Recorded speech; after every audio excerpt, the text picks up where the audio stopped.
¿Qué tal, amigos? Bienvenidos otra vez a Plaza Tomada, retomando el espacio de entrevistas. Alguien que tengo acá a mi costado no necesita mayor presentación. Cuando hablamos de cine peruano, no podemos dejar de pensar en Francisco Lombardi, de una cantidad de películas que ya son clásicas del cine peruano. Ha tenido a bien recibirnos hoy día, sábado, que debería estar el hombre disfrutando del sol que está saliendo, porque queremos hablar de la película que acaba de estrenar, El Corazón del Lobo, que ya la fui a ver, tienen que verla, está buenísima, y un poco repasar su trayectoria desde esa infancia tacneña, donde pensó ser escritor, pero se decantó por el cine. Gracias, Francisco, por... Te puedes llamar Francisco, ¿no, Pancho?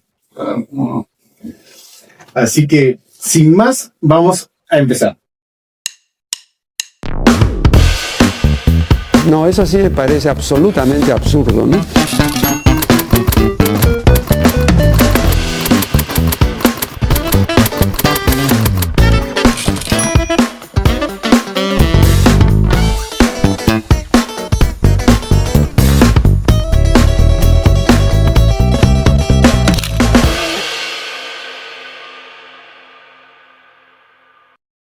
Francisco, o Pancho, me voy a permitir llamarte así en una búsqueda de confianza. Pancho.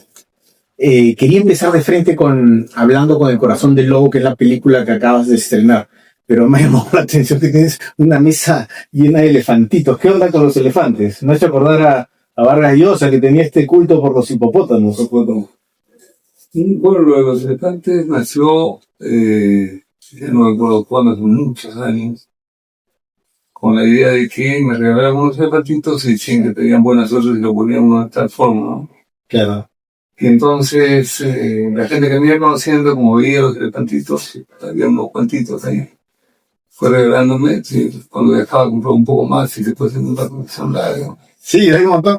Creo que tiene que estar de espaldas a la puerta. Algo así. Y te han traído suerte.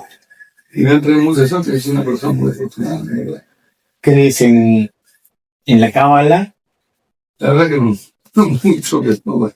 Lo de los elefantitos es como una gracia, ¿no? No les duró poco.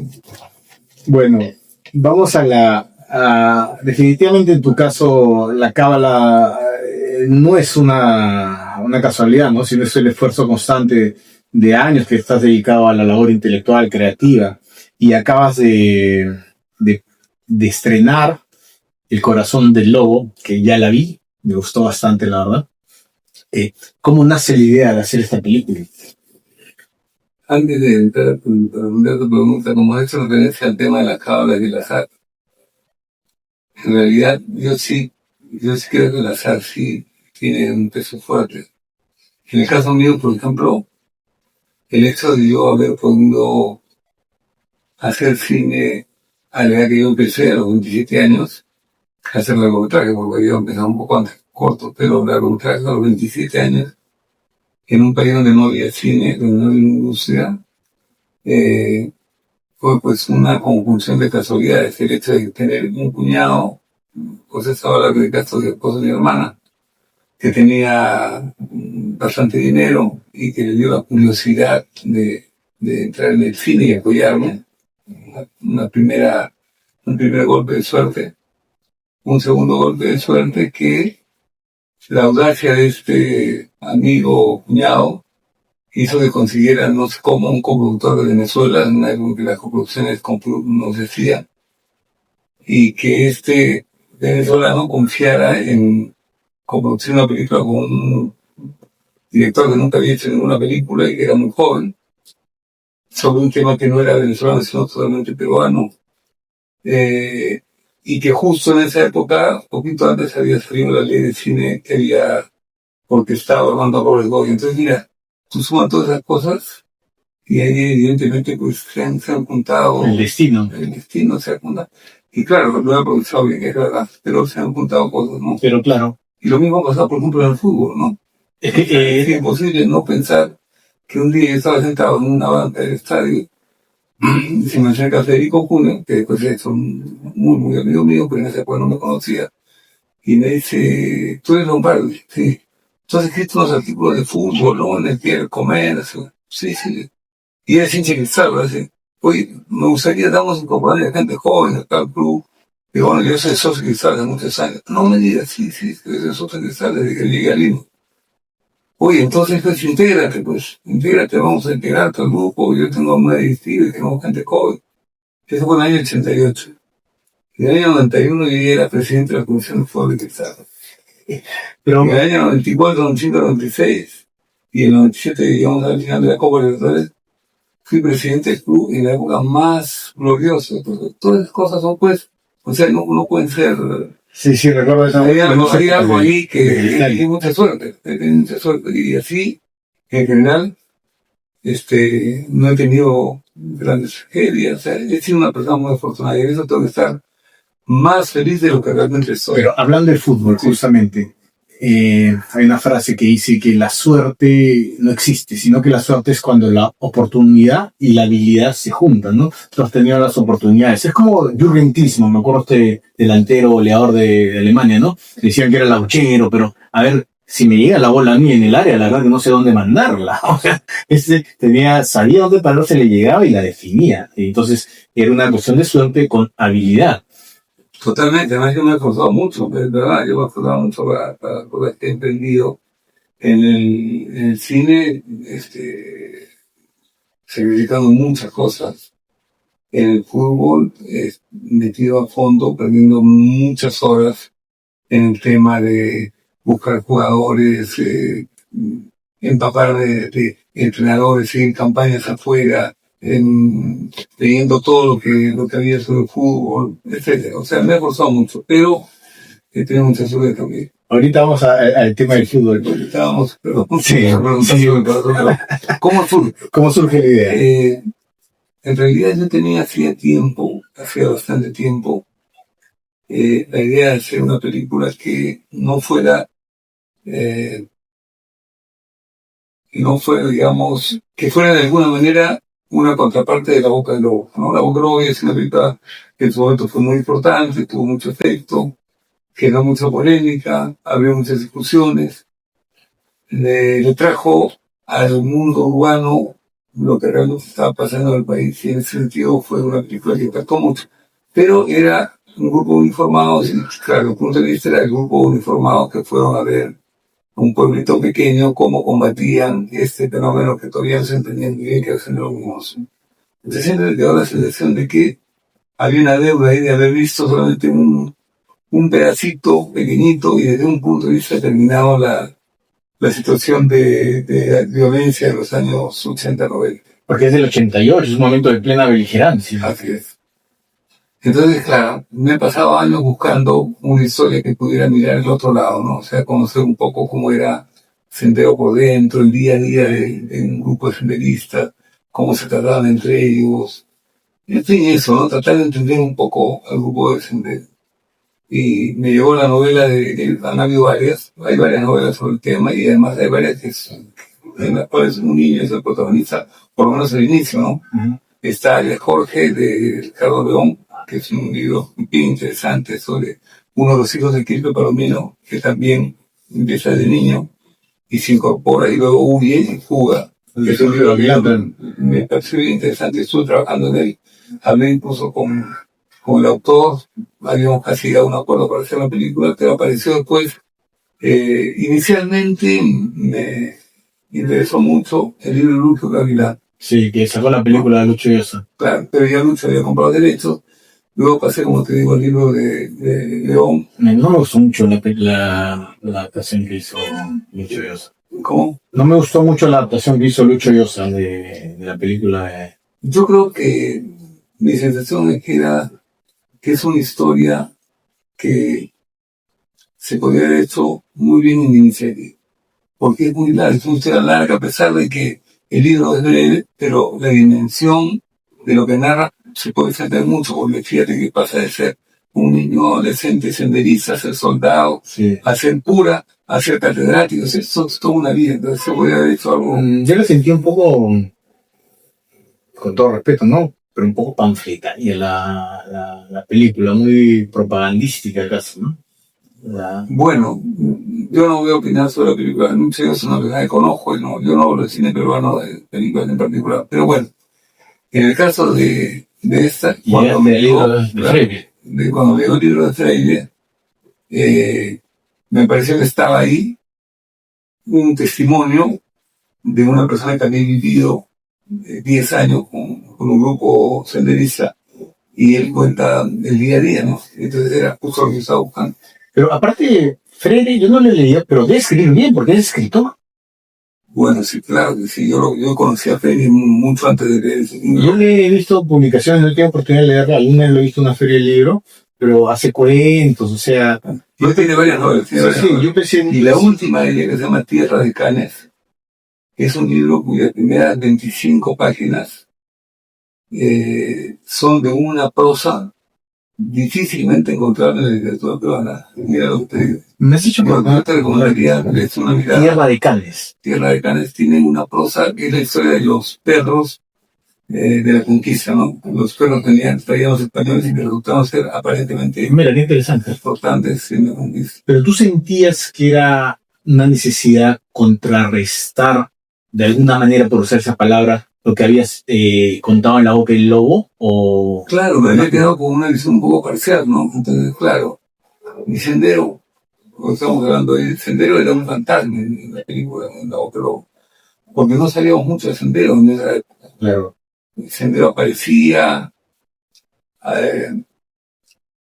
digamos, tenía una presencia pues en los cerros, ¿no? Cuando ponían esas sos y el martillo, y cuando sabíamos que habían hecho, porque habían ocurrido masacres en la sierra, pero todavía un movimiento que no estaba tan claro, ¿no? Porque creo que todavía no se encuentra el video del funeral donde sale Sorba el griego.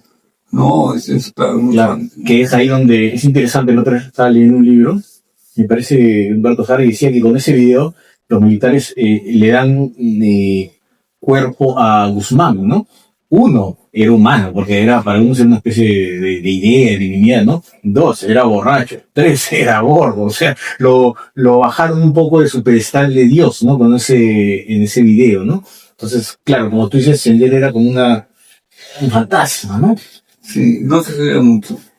En realidad, Abimael, yo creo que en un determinado momento él adquirió para sí mismo una especie de dimensión de divinidad, porque justamente una de las razones por las cuales el Sendero empieza a tener crisis es porque los mandos que estaban en el campo empezaron a sentir que Abimael no existía, o sea, que no estaba nunca, que estaba siempre en Lima, cómodo, dando órdenes, ejecutando tareas, pero nunca estaba en el lugar de elección, entonces la gente no lo conocía. Claro, él apeló al mesianismo, ¿no? Sí, que podía funcionar, ¿no? Claro, sí. Bueno, yo digo, como te imaginas, yo he creado muchísimas cosas del tema. Cuando lo capturan no tenía mandos a su alrededor, estaba protegido por las mujeres, ¿no?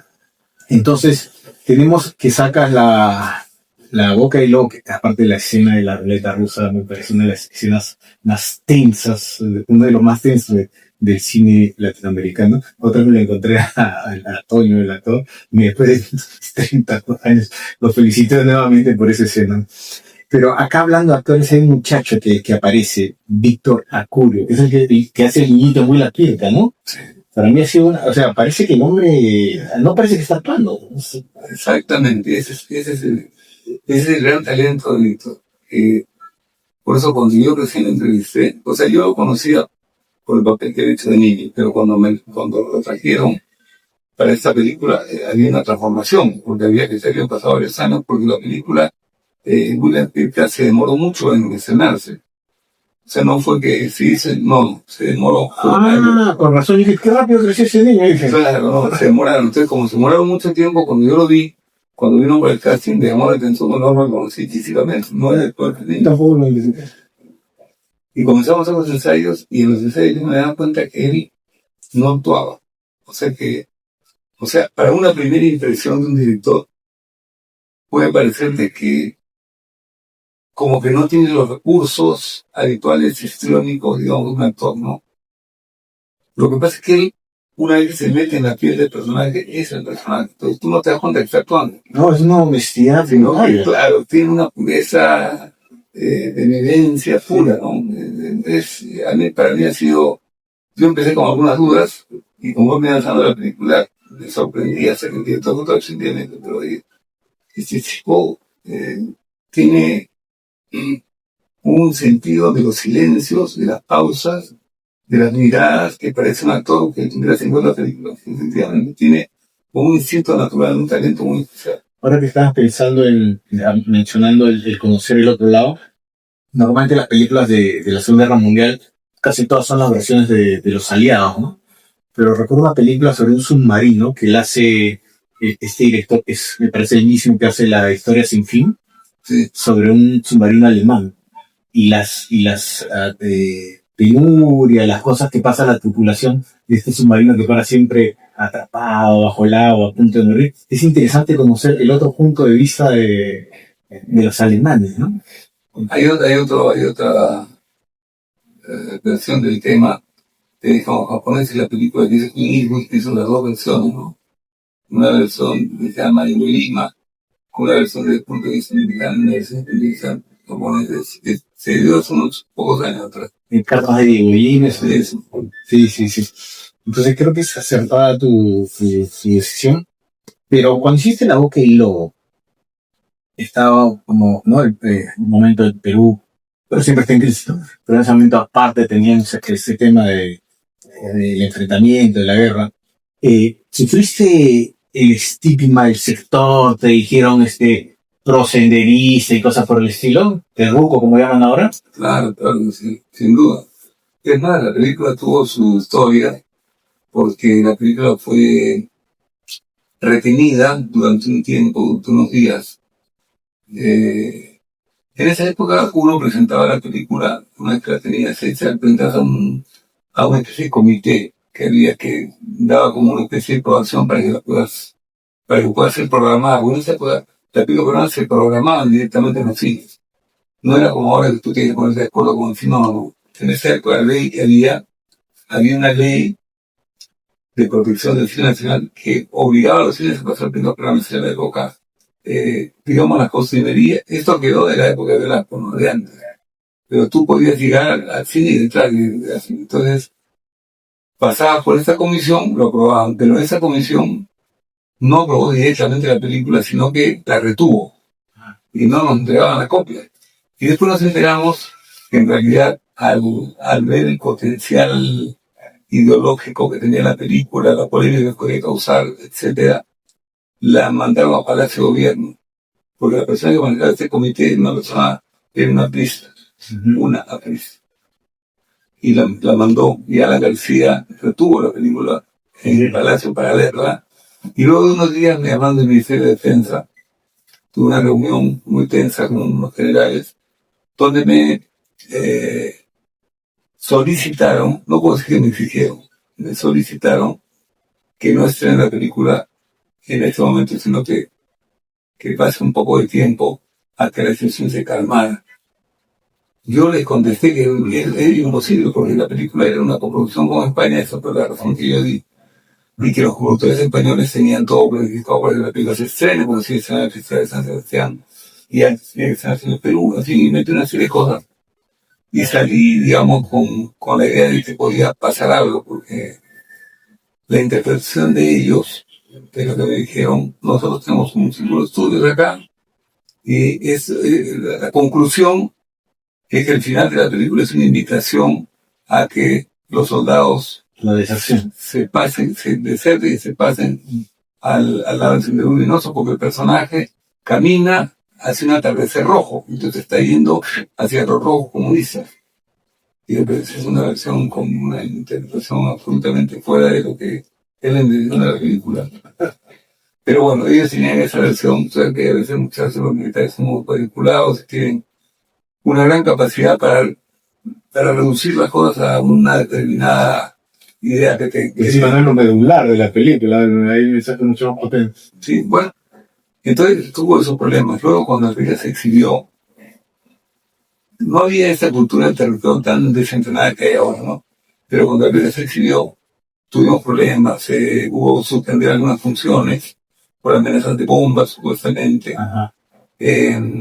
Luego tuve un incidente muy curioso, al revés, ¿no? Porque me llegó una invitación del Festival de Londres para la película, ¿no? Habían seleccionado el Festival de Londres. Y me llegó una carta de una persona que yo no conocía que me decía que en lugar de estar, digamos, en un hotel, me ofrecía su casa para guiarme por Londres, ¿no? Y acompañarme durante un gran viaje de la película. Y yo no recuerdo por qué razón terminé en la casa de este señor. Y no fui a un hotel donde tenía es que el hotel era lejos de la sala donde iba a hacer la proyección y la casa de este hombre era muy cerca. Y resulta que cuando yo estoy en la casa de este señor, me doy cuenta que este señor es un activista de Sendero Luminoso. Y que Sendero Luminoso está utilizando la película para hacer propaganda de Sendero Luminoso. Porque tú puedes tener la lectura que tú quieras, ¿no? De una determinada... ¿Tú qué hiciste? Salí espantado de la casa cuando comencé a ver pues avisos de Sendero, fotos. Digo, pero tú perteneces a Sendero. Bueno, yo soy el simpatizante, organizador. Ya, digo, muchas gracias, pero no. Pero no hay ningún problema, yo no estoy olvidando, no, tranquilo, no hay problema, pero no voy a estar. ¿Te buscaste un hotel? Y me fui al hotel y me Sí, así pasó una conferencia y empezaron cuestiones y yo me reté y dije, ¿lo que hago acá? Dije, y dijeron que una charla sobre, iba a hablar de geopolítica latinoamericana, que esto, que lo otro. Y es peligroso porque te pueden hacer una foto y de ahí la gente saca cualquier interpretación. Y justamente lo que has hablado sobre interpretaciones, pasa un poco como los cuadros, ¿no? Como el arte plástico. Una vez que tú lo pintas, ya como que pertenece al público y el público saca interpretaciones, ¿no? Así es. Por eso cuando me preguntan, por ejemplo, en la Serie de los Perros, me preguntan, pero acaba de haber una proyección de los Perros en Madrid, con ocasión de un homenaje a la Gallosa, y me invitaron a hacer una proyección en la Casa de América de Madrid. Y entonces, una persona muy linda, con mucha gente, de gente que no había visto la película, porque era una película que se hecha de Madrid. Y entonces, una persona muy linda, con mucha gente, de gente que no había visto la película, porque era una película que se hecha hace 40 años. Entonces, claro, hay mucho público que no ha visto la película. Y bueno, en la proyección termina y te dan las preguntas, me preguntan, una me dice, ¿quién mató al Estado? ¿No? Nunca siempre le preguntar, ¿quién fue el que lo mató? Y yo le digo, ¿usted quién le parece que lo mató? Y me dice, yo creo que no fue el Jaguar, o no está en su código, ¿no? Puede ser. Pero no, para usted como director, entonces no le digo, que ya yo no existo, ahí está la película, usted va a leer eso, probablemente usted está a su lado, tendrá una cosa diferente, y ya las películas, una vez que salen de la mano del director, igual que cualquier creación artística, ya pertenecen a los ojos de quien lo ven. Pero tú no eres de finales tan abiertos, como que abiertos un poco. ¿O te gustan los finales muy abiertos? Que la gente interprete. Depende de la historia. Tengo una pregunta, disculpa, puede ser simplona. Acabo de ver Bajo la Piel. Estaba repasando un poco tus películas, ¿no? Me parece que es quizá tu obra maestra. Todas son buenas tus películas. Estaba viendo también Muerte de un magnate ayer. Muerte de un magnate. Sí. Está en YouTube. No existe negativos. En YouTube lo encuentras. La calidad no es de las mejores, pero... Debe ser muy mala, pues no hay negativos. Bueno, un poco mala, pues se puede ver. Esta te voy a hacer después una pregunta una curiosidad de esa pregunta. Pero me quedó la duda en Bajo la Piel. Entonces, el asesino en serie finalmente era el arqueólogo. Pinto, el que se... no sé. Puede ser. Porque eso no queda claro. Lo más interesante de la película es la mentira, ¿no? Cómo se mienten. Sí. Cómo hay este círculo de hipocresía y de mentira entre los personajes, que era algo que a mí me parece que tenía mucho que ver con la idea del ocultamiento, ¿no? ¿Te acuerdas de lo que eran cuando se empezaron a encontrar las fosas? Sí. La gente enterrada. Todo eso tiene que ver con la película. Porque la chica, la española, también le miente al otro. Sí. Él la ha visto teniendo relaciones con el personaje de Gino, ¿no? Que hizo Roberto. Que me dio pena verlo ahí jovencito. ¿Y por acá cerca? Sí, exacto. Él ha visto, pero le pregunta, ¿no? Para ver si ella miente, dice, ¿tú te has acostado con él? Y ella dice, no. Entonces, sí, tú has mostrado eso, ¿no? Hay un pacto, ¿no? Todo lo que era esa época, la película de Roberto Muriel. Bajo la Piel, no se puede ver, pues, ¿no? Justamente, y tú contabas que al inicio hay como una especie que le están correteando a Diego Berti con una carabina, Sí. un jinete, pero tuviste un problema, se grabó sobre la cinta, ¿no? Un problema terrible. Pero hay mucha gente que no entiende mucho el tema y que ya no hay necesidad de entender porque cambió toda la parte técnica del cine. Y en esa época tú grababas como un rollo de fotografías, ¿no? Tenías un rollo que habías grabado, una vez que lo terminabas de grabar, lo metías en una bolsa negra, ¿no? Para que no le entre luz, ¿ok? Ahí lo cambiaban y lo pasaban pues a otro depósito. Y el nuevo rollo que estaba virgen, lo ponían en la cámara, en el esto de la cámara. Pero acá el chico que hizo eso, el mismo rollo que se había expuesto, lo metió otra vez a la cámara. Entonces, claro, se sobreponían las imágenes, por lo cual todos los materiales que se habían hecho se habían agotado. Y de esto no se enteró el señor Márquez, sino hasta, pues me ocultaron esto. En esa época las películas se mandaban a revelar al exterior. Entonces tú filmabas el rollo, y una semana y media, 2 semanas después tú recién veías si había algún problema, si no había problema, recién veías el rollo. No es como ahora que tú grabas ahorita la entrevista y lo grabas y la miras, ¿no? Hasta ahí la puedes checar. En esa época tenías que matar al extranjero. Entonces, claro, se desarmó toda la infraestructura que había para esa escena. El actor que hacía del padre de la niña violada había ido al equipo porque era el equipeño del 11 de allá. O sea, fue todo un... Pero bueno. Pero entonces esa escena la desechaste, la violación. Volviendo al corazón del lobo, comentaste estas cosas que se pasaron bastante interesantes y curiosas. ¿Temes que con el corazón del lobo, que está en cartelera, pase al revés, que te digan que le quiere lavar la cara al ejército o te han comentado algo por el estilo? Algunos comentarios han habido, la verdad es que bien poquitos. Creo que la película ha logrado, digamos, entenderse en la dimensión que estaba intencionada, ¿no? Que es contar la historia de este chico y ver un poco ese testimonio de parte de un niño que ve cómo funciona el mundo del sendero, ¿no? Entonces, claro, es de la perspectiva de él, ¿no? Hubo un comentario que señalaba que ya cuando él es adolescente y tiene esa reunión con militares al final de la película, que él como que acepta que la guerra puede traer esas consecuencias y que lo acepta como una cosa más o menos que estaba bien, ¿no? Que había pasado. Y en realidad esa no es para nada la intención, ¿no? Lo que hace el chico es estar tan interesado, su objetivo era su padre. Entonces lo que quiere hacer al padre cuando se da cuenta que no puede hacer nada más que aceptar, capitular y arrepentirse, lo toma no como una cosa que él desee, sino como un mal necesario. Es lo único que entré por ahí. No, pero yo siento que se balancea cuando tiene la entrevista con el capitán del ejército. Es un diálogo posterior. Y él le dice que acaso ustedes también no mataron, no sé si no violan. Y lo que ha pasado con sí, usted sabe lo que pasa cuando encuentran a una, ¿no? Todas esas cosas que es reforzado, digamos, precisamente para evitar eso. Y encima la actuación del capitán del ejército es totalmente soberbio, antipático, que, o sea, no se empatizaba uno mucho con la persona. Pero bueno, quisiera ir a unos temas, a ver si tenemos un poco más de tiempo. Además, ¿Sí?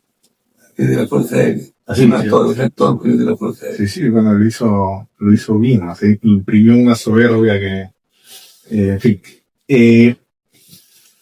Quizá esa, creo que es la parte, una de las más poderosas escenas de Víctor Acurio cuando está sentado de perfil y se queda callado, o sea, un silencio que lo dice todo ahí. En realidad esa escena, vamos recordándole, es una escena en la cual mi idea era irme acercando con la cámara para centrar un poco los dos personajes y luego utilizar un plano contra plano, ¿no? Entre los dos, en el diálogo de los dos. Pero cuando llegamos a la cara de Víctor, que era para empezar su plano de... y luego íbamos a pasar al otro, el director de fotografía me miraba para ver cuándo cortaba, porque yo no cortaba la escena, pues. El oficial, el militar seguía hablando, y yo seguía con Víctor, no con él, no cortaba para... Y yo seguía, pues me parecía que lo estaba haciendo tan bien, era tan fuerte, su mirada, su silencio, que no corté, y al final hicimos toda la escena con la cara de él. Y ya luego en montaje ya incluí un poco Claro, y cuando dice pero finalmente, es impresionante. y dice finalmente con una voz entre resignada pero clara, no me siento cómodo, ¿no? O sea, Creo que resumen. no puedo hacer eso. Sí. Quiero ir a una parte biográfica, ¿no? Tú ya como personaje hemos hablado de tu película. Tú naces en Tacna en el 30 y... 49. ¿49? Te puse mayor. Tenía más de 80 años. Sí. Todavía no. ¿Hasta qué estuviste ahí en Tacna? Yo estuve hasta los 14 años. O sea, a los 14 años me metí. Tacna regresa al seno de la patria en el 29. Sí. De niño escuchabas relatos de la Tacna ocupada, cuenta Sadre, ¿no? Cómo estudiaban secretamente en su libro La vida y la historia. Yo era una persona que vivía un poco un mundo de fantasía, ¿no? O sea, para mí el cine, ir al cine, yo voy al cine desde que tenía 6, 7 años, y siempre cuento que mi madre me dijo que yo estuviera en el cine antes que estuviera correteando en la calle. Al comienzo nos daban con la persona que me criaba, y ya con el tiempo, los 8, 9 años, me iba solo. Yo creo Una ciudad pequeñita, un porque solo cine en Tacna. ¿Ah? Un solo cine habría. mucho, En Tacna habría un solo cine. 2 cines. 2 cines. En Colón, en el cine municipal. El cine Colón pasaba películas de todo tipo, y el cine municipal básicamente mexicano. El cine mexicano era muy potente. Entonces yo iba mucho al cine y viví un poquito, y al fútbol el día domingo, y viví un poquito agitado de lo que sí recuerdo claramente esos años, que las infinitas paradas, desfiles, saludos de la bandera, todo lo que hay en Tacna, los colegios en Tacna desfilan y hacen paradas militares cada 15 días.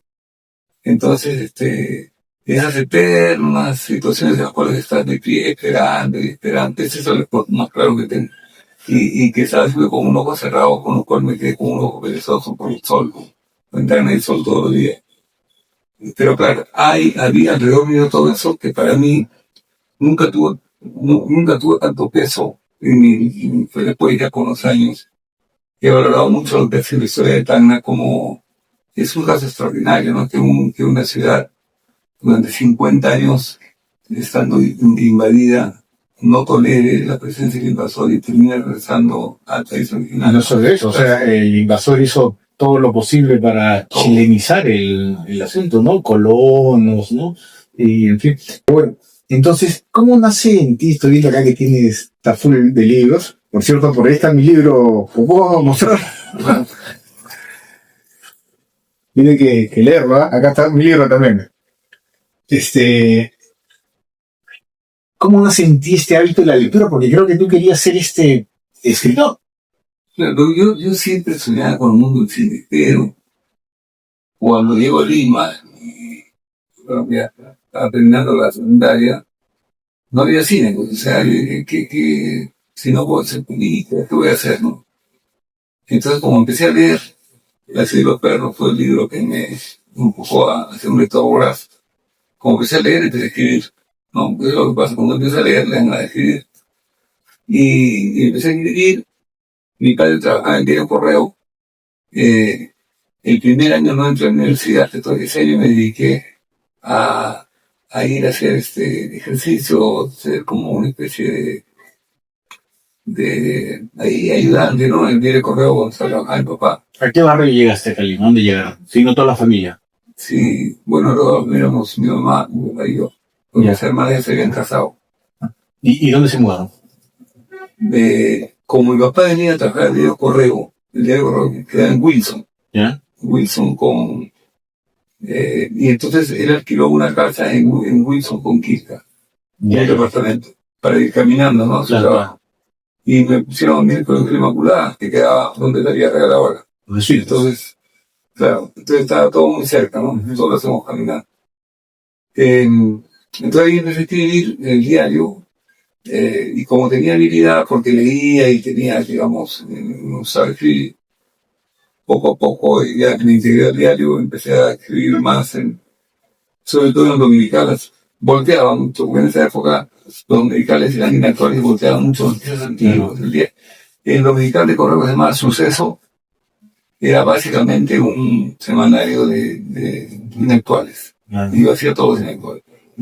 Entonces, claro, con esa actividad permanente de estar escribiendo, empecé a escribir cuentos y pensé que ese iba a ser un camino, ¿no? Pero si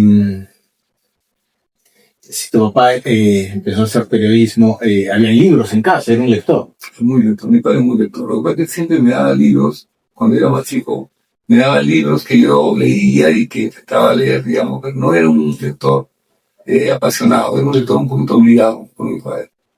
Hasta que llegó Los Cien Perros. Entonces, cuando llegó Los Cien Perros y vi que la literatura estaba tan cerca de mi vida personal, me di cuenta que la literatura pues no era solamente Europa y el siglo pasado, no, sino que era algo mucho más vivo. Y entonces ahí empezó mi interés más. Pero creo que la figura de papá un poco también influenció tu carrera, tu orientación intelectual. Sí, claro. A mí una de las cosas que más pena me da que mi padre se haya muerto muy joven y que me haya visto en la etapa en la cual yo todavía estaba muy desorientado. ¿A qué edad falleció tu papá? A los 58 años. ¿Y tú qué edad tenías más o menos? 20. Ah, jovencito, ¿no? Pero guardas recuerdos de él. Absolutamente. ¿Y con algunos recuerdos que tengas especialmente? El recuerdo más doloroso que tengo de mi padre es que yo me fui a Canadá para ver si podía hacer cine en Canadá. Y en realidad llegué a Canadá y no tenía dinero, por lo tanto yo tenía que empezar a trabajar. Empecé a trabajar en los oficios peores, ¿no? He sido en Canadá, fui inicialmente descargador de camiones, después estuve trabajando en el basurero. O sea, oficios que eran los más fáciles de conseguir para los que no teníamos papeles. Entonces mi padre se quedó con la sensación un poco de que yo andaba medio perdido en el mundo, ¿no? Él tenía seguramente mucha ilusión, era su único hombre. Entonces yo le escribí una carta a mi padre, por él me escribió, me dijo, ¿cómo te está yendo? Y dijo, qué pena me da que estés allá y que no estés haciendo tu película que querías hacer. Entonces yo le contesté una carta muy sentida, en la cual decía que lamentaba mucho, pues, no estar a la altura de sus expectativas, pero que tuviera confianza, que poco a poco las cosas iban a mejorar, etc. Y mi padre muere, un infarto, solo, porque mi madre justo le pidió a Tacna, solito estaba en el... Y él sale desesperado de la casa, mi padre era médico, bueno, casi médico, estudió mucho de medicina, y se va al hospital del empleado en un taxi. Y llega al hospital ahí a Rebagliati, y entrando a emergencia se muere. No, esto es terrible. Y le encuentran en su saco la carta que yo le dije. Ah, pucha. Es un recuerdo bien fuerte, ¿no? Ah, como de orden, me cae un poco hasta... Sí, se ve muy la garganta. fue una cosa para mí cuando me contaron eso. Yo tuve una crisis. Yo regreso a Lima, cuando ya tenía prácticamente todo el papel de ciudadano canadiense. Regreso a Lima porque mi papá muere y mi mamá me dice que yo regrese. Y me habían pedido las autoridades de inmigración, me habían dicho que yo no podía salir de Canadá, hasta que no me entregaran el documento. Y me había obligado a salir y perdí mi condición de ciudadano canadiense. Y vine a Lima y me encontré, o sea, yo llegué a Lima a mi casa, a mi apartamento. Y cuando voy a subir, el portero, que años de portería ahí, me dice, pero señor, ¿y eso no está? Entonces, años de ya le dije, el departamento se ha mudado. Porque yo me voy 3 días en llegar por el tema de huelga. Ni mi casa, ni mis cosas, no se ha llevado todo, ¿no? Ya se han mudado ayer, se terminó de mudar. Una sensación de desamparo absoluta, ¿no? Entonces, le llamo por teléfono a mi hermana Carlota, y digo, ¿qué ha pasado? No, mi mamá se venía a venir a mi casa, se venía a vivir a mi casa. Eso no sabe eso tan... No, dice, fue a la casa de mi hermana, yo llegué a mi hermana estaba en la vida y ahora, vas a conseguir un sitio, pues no. Y me pedí una pensión en el día que estoy trabajando de un amigo que tenía una pensión. Esa situación de todo lo que había pasado me generó una crisis fuerte. Yo estuve como con tratamiento, con un psicólogo, Me imagino, es con mucha medicación, porque fue regresar a nada. O sea, de pronto ya no tenía nada, no tenía mi papel, no tenía mi escritorio, no tenía mi máquina de escribir, no había computadora. Todo lo habían empaquetado, todo estaba guardado, yo no tenía un lugar donde estar. Entonces todo lo que tiene que ver con aeropuertos, con viajes, con eso, durante años, he tenido una cosa bien traumática, porque yo, a lo mejor Carla te podrá contar, que muchas veces cuando yo digo, vamos al aeropuerto, lo confundo cementerio con aeropuerto, y aeropuerto con cementerio. Y una cosa que ha quedado ahí. Inconsciente. Así, sí, ha quedado ahí. Pero bueno, ¿Nunca has pensado hacer una producción autobiográfica como sacar eso? sí, pero no encuentro. No estoy en una entrevista, me preguntaron algo parecido, que no he encontrado la manera, la estructura de poder. Porque estaba pensando en contar un una poco película de Paolo Sorrentino que se llama Fue la mano de Dios, que tiene unas papás mueren en un accidente de moto, ¿no? Y un poco trata eso. Es una película entre drama y y cómo es. comedia, ¿no? Es el que ha hecho el Papa joven y el nuevo Papa, es muy bueno. Pero ¿en qué momento entonces tú te vas a estudiar cine en Argentina? Antes. Yo lo estoy antes porque cuando... Papá aceptó eso. Sí, Nunca te dijo, sí. yo creo que estudies medicina, derecho, algo así. No, me dijo, primero estudia una carrera y después haz tu película. Pero cuando, a ver, yo ya estaba termino el colegio, termino la secundaria, y me junto a la revista Hablemos de Cine, que es un grupo de gente, Ya. la revista Hablemos de Cine, que eran Isaac León, todo eso que está trabajando. Y la revista, una revista que en su momento era bien importante, no solo en Perú, era una revista conocida en Sudamérica. Entonces yo me junto con ellos y en una de las reuniones de entrevistan, llegó un argentino, director de fotografía, para hacer una película que era en Perú. Y ese hombre era el director de la Escuela de Cine de Santa Fe, en Argentina, de la Universidad de Santa Fe. Y entonces, conversando en la reunión, le digo, y en esa Universidad de Cine aceptan estudiantes extranjeros. Sí, claro, no es muy común, pero sí, nos interesaría mucho, porque esto tiene que decir, uy, sí, debe estudiar cine. Yo estaba en la universidad. Me dijo, todas las facilidades, escríbeme a tal sitio, tal, las inscripciones son en esos días. Entonces, claro, yo llegué a mi casa y le dije, papá, acá está, me voy a Argentina. O sea, pero siempre tuviste claro el cine, nunca pensaste en otra carrera. Aparte de la literatura, claro. Claro, no, yo estaba estudiando para estudios legales, ¿no? Claro. Pensando, bueno, estudiaré algo por ahí de diplomacia, Abogado. derecho, Todos estudian ¿no? derecho. Para poderme dedicar a escribir o hacer cine, quién sabe, en el mundo soñado, ¿no? Tuvimos esta oportunidad. Y mi padre, teníamos una sesión correcta, sí, y la convencí. Digo, bueno, a pesar que yo vivía con ella, ¿sabes qué? Y tenía 17 años. Pero no teníamos plata, pues entonces, ya, armamos entonces, yo fui por tierra. Como 6 días, creo, ¿no?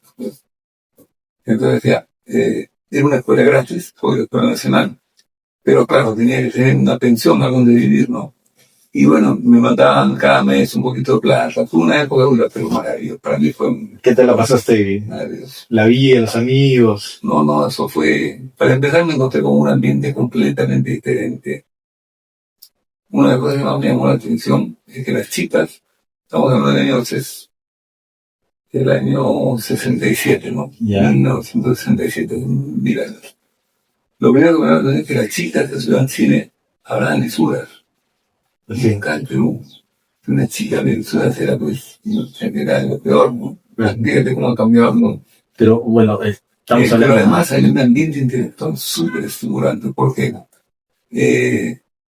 los días martes, toda la escuela se iba a un cine a partir de las 9 de la noche a ver películas que eran programadas para la gente de la escuela, en un cine especial. Y vi todo Godard y todo seguido, todos los días martes. Y veíamos Fellini, Bergman, o sea, todo lo que era el cine, y con profesores que eran, el profesor mío fue uno de los más importantes escritores argentinos, Juan José Saer, ya fallecido, pero que en su momento fue una super figura de la literatura argentina, era mi profesor de estética.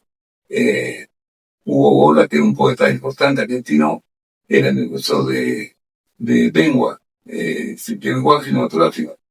Y así, o sea, una super escuela, buenísima. Y ¿Algunos de esos compañeros después destacaron como cineastas en su país? ¿Recuerdas alguno? ¿Se dedicaron al Lo cine? que pasa es que cuando terminé el primer año, un poco de un año, entró el gobierno de Onganía, la dictadura argentina, y empezó la persecución, que era el de los montoneros. Ah, Entonces algunos de los chicos se lo llevaron oh, desaparecieron hasta el día a de la colección, sí. Mi mejor amigo, Edgardo Russo, yo tenía un grupo de tres, que éramos Edgardo Russo, eh, eh, a ver, la memoria, Pero eran argentinos. un momentito, ¿ah? Eran argentinos. Claro, tres chicos argentinos que eran como los intelectuales de la escuela, eran como los más lectores, y eran un poco, discriminaban un poco el resto, ¿no? Miraban un poco para abajo, porque eran como los más cultos. Pero a mí me asumieron, ¿por qué? Porque yo llegaba de Perú con unas ideas nuevas sobre el cine, que yo había recogido de la revista Hablemos de Cine. Entonces, Edgardo Russo, que era uno, Francisco Dureta, que era el otro, y Estela Figueroa, era un trío ahí, vestidos de negro, el mundo de los existencialistas, se llamaba esa época. Yo me pegué a ellos y empezamos a tener lecturas, fue para mí súper estimulante. Estela Figueroa es una extraordinaria poeta. Bueno, después, con los años, se convirtió en una extraordinaria poeta. A veces es muy loquito. ¿Lo oído tú no? No, no, no. Ah, yo te puedo buscar unos libros de ella, es una maravillosa poeta. Se casó con Edgardo Russo. Edgardo Russo vino de Perú para escribir conmigo Malutín y Cherno. Ya, Elena Romero. Él estuvo escribiendo, hizo la primera versión del guión de la película. Y luego le ha escrito, no ha destacado como cineasta como escritor, ha escrito algunos libros. Y Pancho Dureta, el tercero, fue apresado porque era un montonero. Fue apresado, estuvo 9 años, 10 años preso. Sí. Y nunca he podido reencontrarlo otra vez. Es que también el mundo, ¿cómo decirlo? Que arruía, ¿no? Estamos, o sea, el mayo del 68 francés empezó por la revuelta de la escuela de cine.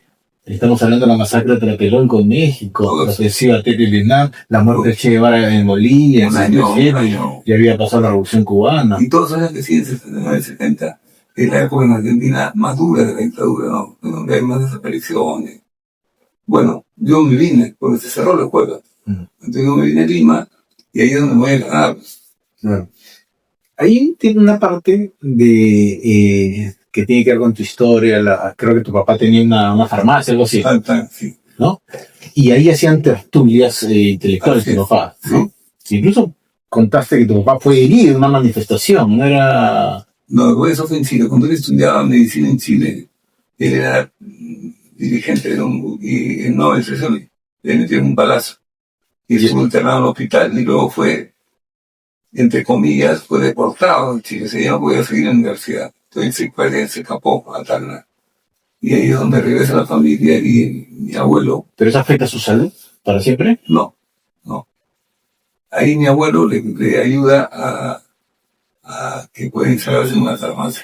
Y eso es lo que fue donde hemos vivido. Y a lo que voy es que a esas tertulias que hacía tu papá en la farmacia asistía Lucho Banquero Rossi. Así es. Es así, el magnate de la pesca. Así es. Y es que lo Cuando ayuda, era jovencito. claro, y cuando puso las cadenas de diario Correo con Raúl Villarán, ¿no? Se entera que mi padre está en una mala situación económica con la farmacia y lo invita a que venga a Lima a trabajar en el diario Correo porque el papá le decía en el profe, porque sabía un poco de todo. El profe, ¿no? Entonces, que venga a escribir, que venga, que coja cualquier cosa y que en el diario, no puede estar mal, y lo trae. Y ahí es donde... O sea, le tenía buen 64. Le tenía bastante recuerdo, cariño a tu papá, ¿no? Claro, esta cadena Correo le empieza con Raúl Villarán, Guillermo Sonda, que escribe el libro El Rey de los Tabloides. Y luego, cuando 27 mi padre llega, el director del diario ya era Roberto Vidal. Claro. Voy. Entonces, ¿qué trabas contacto amistad con Lucho Banquero? Amistad no podía decir, pero sí he tenido algunos encuentros con él. Porque Bobby Ramírez Vidal le gustaba mucho el cine. Entonces, como bien crítico de cine diario, o sea, también me llamaba los días miércoles, o los jueves, una película, me decía, ¿qué hay? ¿Qué saqué esta semana? 9 de la noche, a la hora que llegaba, ¿no? Porque venía tarde. Y entonces ahí yo le contaba, mire, esa semana se tal cosa, tal otra. Y varias de esas noches, o algunas de esas noches, Lucho Banquero llegaba al diario para hablar con Bobby. De cosas como el diario, ¿no? Y un par de veces o 3 veces me encontró ahí, en esa reunión. ¿Y cómo de? Muy buena gente, digo, muy... O sea, te da tiene tipo una energía muy positiva, ¿no? ¿Y por Una qué haces? gente humilde, conversaba conmigo como si fuera mi amigo. Y justamente nace la película Muerte en el no, perdón, esa fue tu primera película, Muerte en un Magnate, ¿no? Eso es posterior. Claro. Sobre posterior y es claro, culposo porque yo no quería hacer esa película. sobre la muerte de Banquero. No, porque yo no conocía a Banquero. No tenía ganas de hacer eso. Yo sabía que además a la familia no le iba a gustar hacer eso, pero bueno. He tenido que a veces haciendo, y creo que es una obligación de un director de cine, de una persona metida en el cine que a veces tiene que ser pragmático porque hay situaciones que se presentan que las aprovechas o se van a pasar, ¿no? Y para mí, hacer esa película era muy importante porque era la única película que quería hacer el productor. O sea, me dijo, o haces esta película tú o la hace otro, pero esa película la voy a hacer. Pero quizás es la única película que te arrepentirías un poco de haber hecho. Sí, me arrepentiría en cierto sentido, sí, en cierto sentido no. Pero solo por el hecho de que conociste a Lucho Banquero, no por... Claro, porque además, porque finalmente esto era un producto comercial, o sea, el productor lo planteaba como que era una película que podía interesar mucho, cosa que fue cierta, una película con un éxito gigantesco, ¿no? Hicimos, no sé, 900.000 espectadores, ¿no? Así, porque era un tema de actualidad, que son el tipo de cine que podría tener esto sin necesidad de hacer comedias de entretenimiento, como en algún caso importante, y tratar de mirarlo con una perspectiva de profundidad. Pero bueno, ese es otro tema. Lo cierto es que sí, me quedó un cierto... Es una película que yo creo que tiene cosas interesantes, pero haber usado un poco la figura de Banquero para hacer... No sé, en fin. Tengo una curiosidad en esa película. El que interpreta al hijo del jardinero, a Milka, ¿no? El supuesto asesino, que yo tengo mismo, leí el caso Banquero, Guillermo Sonda, librazo. No pareciera haber tenido condiciones reales de haber matado a Lucho Banquero. Trabajaba de bibliotecario en la Católica. Ahí lo descubrimos. Y ya sabía yo, porque cuando yo iba a la biblioteca, veía, pata ese, ¿no? Después estábamos buscando un Vilca. Yo había escuchado que era él, ¿no? Que él era Vilca, y decía, pila Vilca, puede ser bibliotecario, pero yo pensé que era una broma que se parecía. No. Lo que pasa es que empezamos a buscar un Vilca y un día, si recuerdo bien, es Chicho Durán, creo, que me dice, oye, es igualito a Vilca, es el chico que está en la biblioteca. Entonces, lo mandamos a llamar. Lo conocí, me di cuenta que no tenía idea de lo que era actuar, nada. Era era un bibliotecario silencio absoluto. Cero, chico muy bueno, pero intelectualmente muy básico y de actuación nada. Entonces, yo había hecho Maruja en el infierno, y dentro del grupo de los chicos malos de Maruja en el infierno, hay uno que me da Chinito, cuyo nombre lamentablemente en su momento no recuerdo, que fue uno de los protagonistas, ¿no? Que era profesor de la Católica, no profesor, era como asistente de cartera de actuación en la Católica. Entonces lo llamé y le digo, mira, tengo este tema. ¿Tú crees que podrías darle clase, prepararlo, como para que pudiera decir, a ver si tiene potencial de actor? Me dijo, ¿ya cuánto hay? Y llegamos a un acuerdo. Y durante 2 meses, él lo entrenó, le enseñó a actuar. Entonces un día, cuando ya se acercaba la película, digo, necesito decidir eso, si va a ser este chico o otro que no se parezca tanto, pero que sea actor. Me dice, no, me dice, el chico ha respondido bien. Además se ha vuelto muy aficionado al tema, al interés y todo, te voy a hacer una prueba. Y lo trajo, hizo una prueba y el chico ya sabía actuar. No era un talento, pero... Porque él está viendo la película y sí, se suelta. Se suelta, o sea, te lo crees, ¿no? Entonces sí era el bibliotecario, con razón que era igualito. Claro, y entonces finalmente él fue.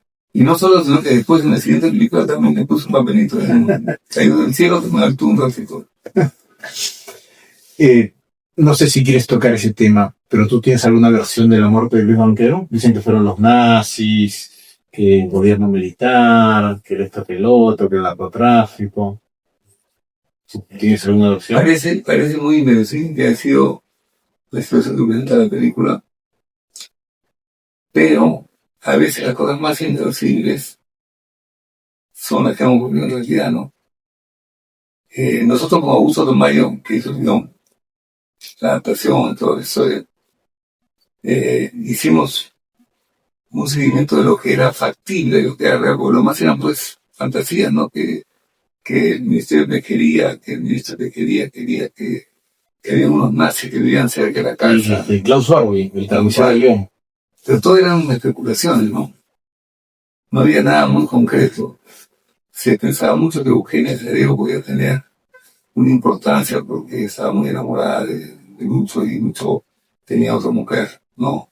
Y tenía aparentemente relaciones eventuales con Eugenia, pero Eugenia estaba como muy enamorada y como que era todo como muy confuso, ¿no? Entonces, bueno, hicimos la versión que nos pareció más verosímil en ese momento. Entonces ya después ya no me preocupó por averiguar qué ha pasado. Pero ella tiene que saber. O sea, el día de hoy estuvo presente. Sí. Y ella se fue presa, con 5 años, creo. Claro, estuvo presa. Ella me mató, además, me hizo un juicio. Sí. Claro. Y después ella estuvo con Armando Villanueva. Sí. Sí, en Zapatón. Quisiera saberla. Pero bueno, vamos un poquito más atrás. Muerte en el amanecer. Esa fue tu primera película sobre el monstruo armendáriz, ¿no? Sí. Esa película, sí, el azar, ahí, ¿no? O sea, de repente llega ese productor, como te decía, y me dice, quiero hacer un largometraje, hay que hacer un largometraje. Yo tenía 27 años, no tenía todavía muy claro qué es lo que quería hacer, no quería hacer películas, quería hacer cine, no tenía un guión, no tenía una historia mía, nunca he hecho películas sobre mí, personales, eso. Entonces me ocurrió buscar alguna crónica policial, ¿no? Y llegué a Guillermo Sonda. Guillermo Sonda, que había estado, él era hijo del ministro de Justicia en la época, había estado presente en la ejecución del monstruo Armendáriz. Villanueva. De Negro Villanueva. Y entonces, llegué y le dije, oye, mira, me parece un tema interesante, este no tiene que un guión. Bravo me dijo, ¿cuánto hay? Y ya. Y empezamos a trabajar. Sí, A reconstruir.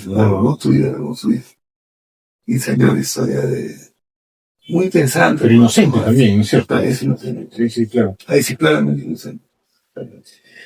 García Márquez, cuando termina de escribir 100 años de soledad, dice que se encierra a llorar, porque sentía que todos sus años habían muerto. Tú cuando terminas una película, sientes una nostalgia, o dices, ya, se acabó esta cuestión, cierro el ciclo. ¿Y en qué momento consideras una película terminada? ¿Cuando se estrena públicamente? ¿Cuando la ves con tu equipo? Más o menos. Mira, hacer cine es una cosa tan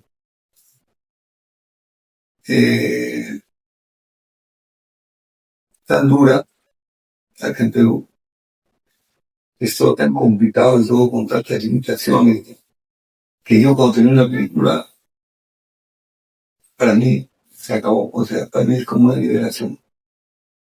Bueno, no como el ejemplo de la última película, porque fue extra eso, ¿no?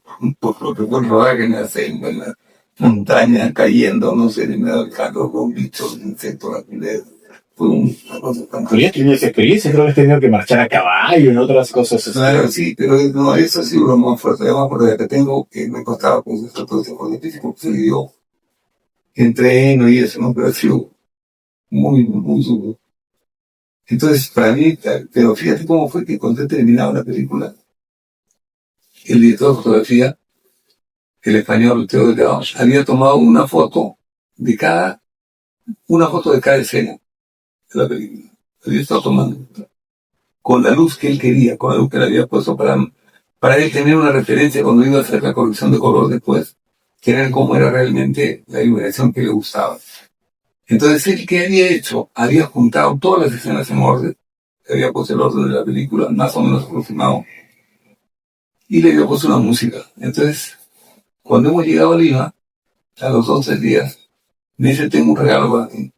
Y viene y se sienta, yo me siento ahí, él se sienta donde está, y proyecta en el televisor proyecta este material que era ver toda la película continuada en fotos, como una especie, como cuando te pasan un fotomontaje.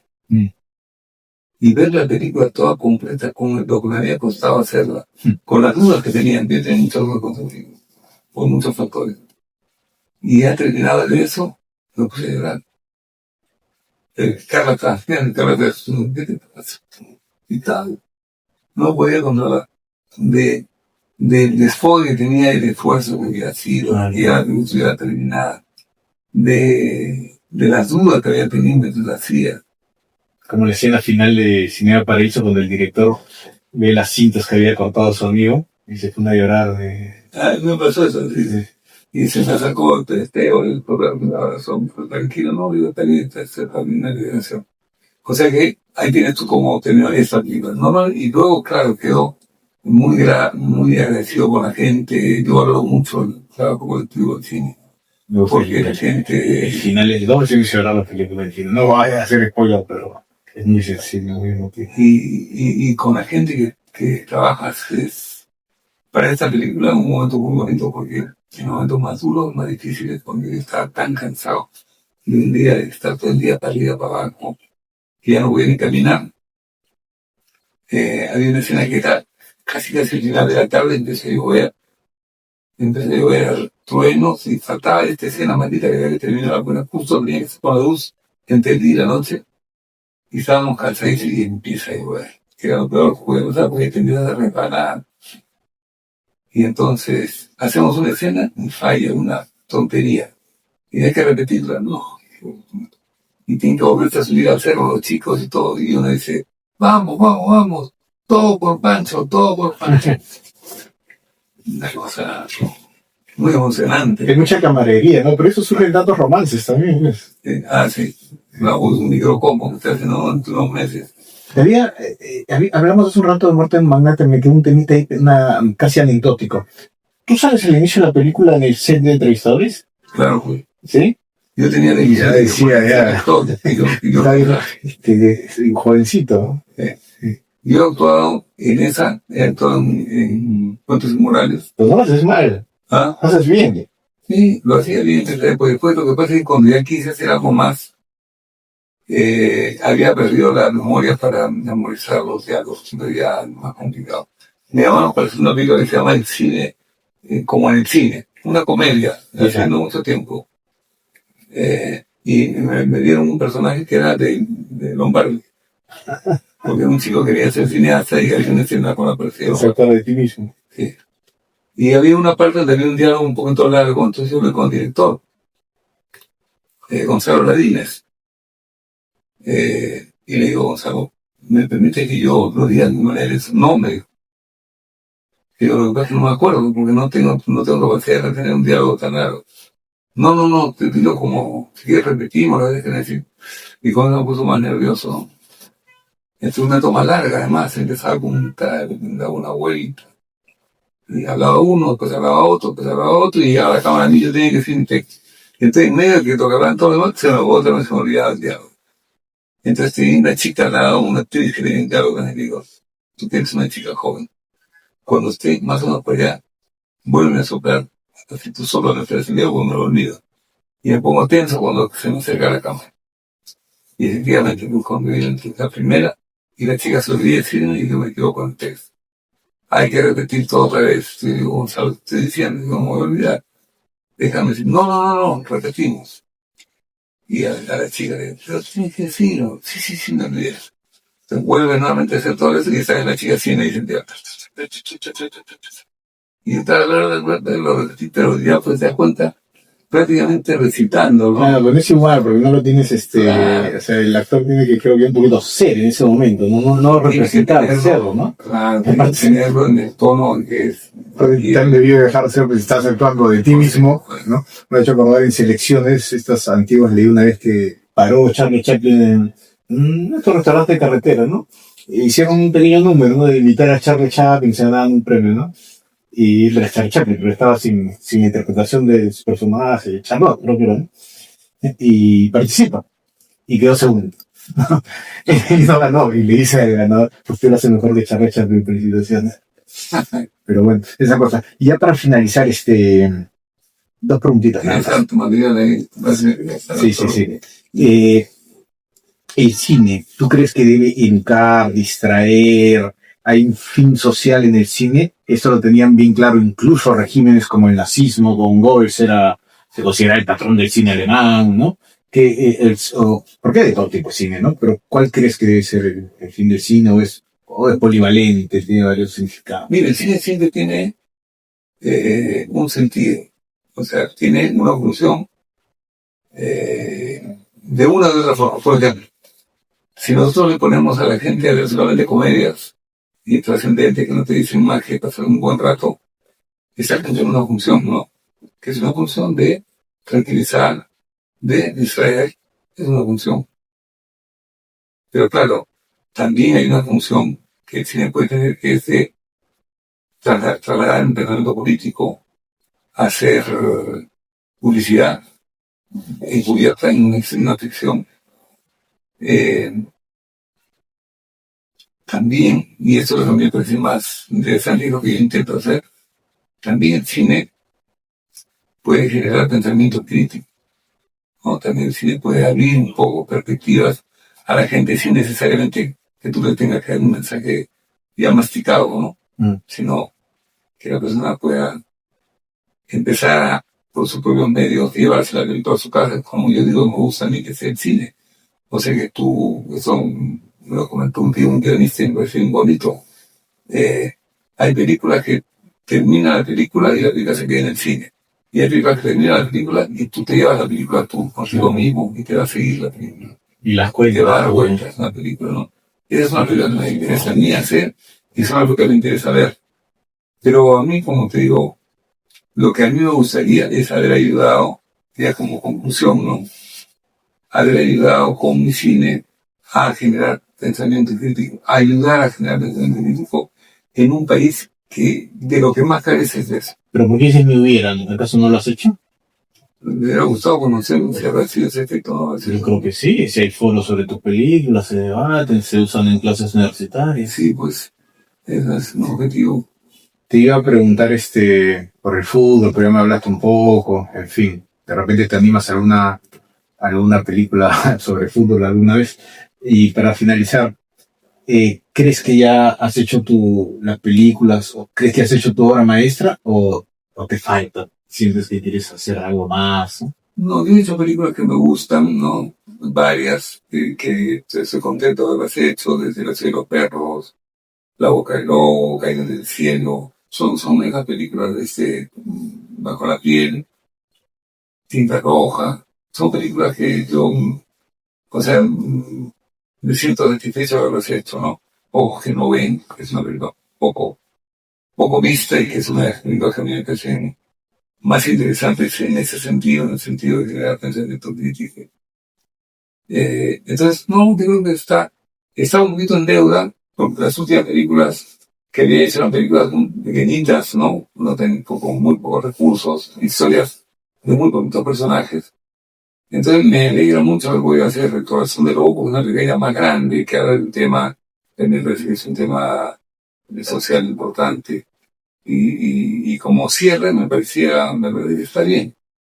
Lo que pasa es que no quiero que esa sea la última, ¿no? Claro, es un cierre. Podría ser que sea la última, pero no me gustaría que sea la última. No, ¿por qué? O sea, sí, pero el resultado que yo he visto está a la misma calidad que las anteriores. O sea, estás, como se dice, todavía en un larguísimo prime. O sea, no. Claro, no depende siempre de que pueda conseguir dinero, ¿no? En este caso, de esta película, he tenido la suerte, por el tema de la película, de conseguir amigos, empresarios de ayuda, que me han ayudado con pequeños aportes a terminar de financiar la película. Pero eso no es frecuente encontrarlo. Claro. Pero bueno, Francisco, gracias por tu tiempo. Pancho, gracias por recibirme y por haber también conocido cosas sentimentales respecto a tu familia, la relación con tu papá, que ha sido una escena bastante que me ha conmovido. Y bueno, yo estoy seguro que vas a seguir haciendo películas. Y gracias por hacer esta última película. Muy bien, gracias. Bueno, amigos, tienen que ver el lobo lleva la villa. Pero véanla también. El corazón del lobo, que está en cartelera, y la verdad que es una película que vale la pena en varios sentidos. Gracias. Ya, a mí lo mismo que te pasaba el otro día en una entrevista. A mí sí me gustó. Porque la voz del lobo, perdón, exactamente lo mismo que dice, como se. Usted no se la llamó así la película. Esto del corazón del lobo es con mi hija Joana, porque Pero el libro del lobo se llama El Lobo también. Ah. El libro no se llama El Lobo. el miedo del lobo. El miedo del lobo, ¿no? La película se llama El corazón del monstruo. El corazón del monstruo. Ese es el título, con eso se ha presentado al lado, con eso nos han dado ayuda. Así. Siempre se llama El corazón del monstruo. Pero juega muy bien. Y los cines me dijeron, el de Cineplan, que es el más, que tiene más pantallas, me dijo, El corazón del monstruo es una película de terror, no, tiene que cambiar ese nombre. Entonces mi hija, que yo la parte de marketing, me dijo, tiene razón, yo te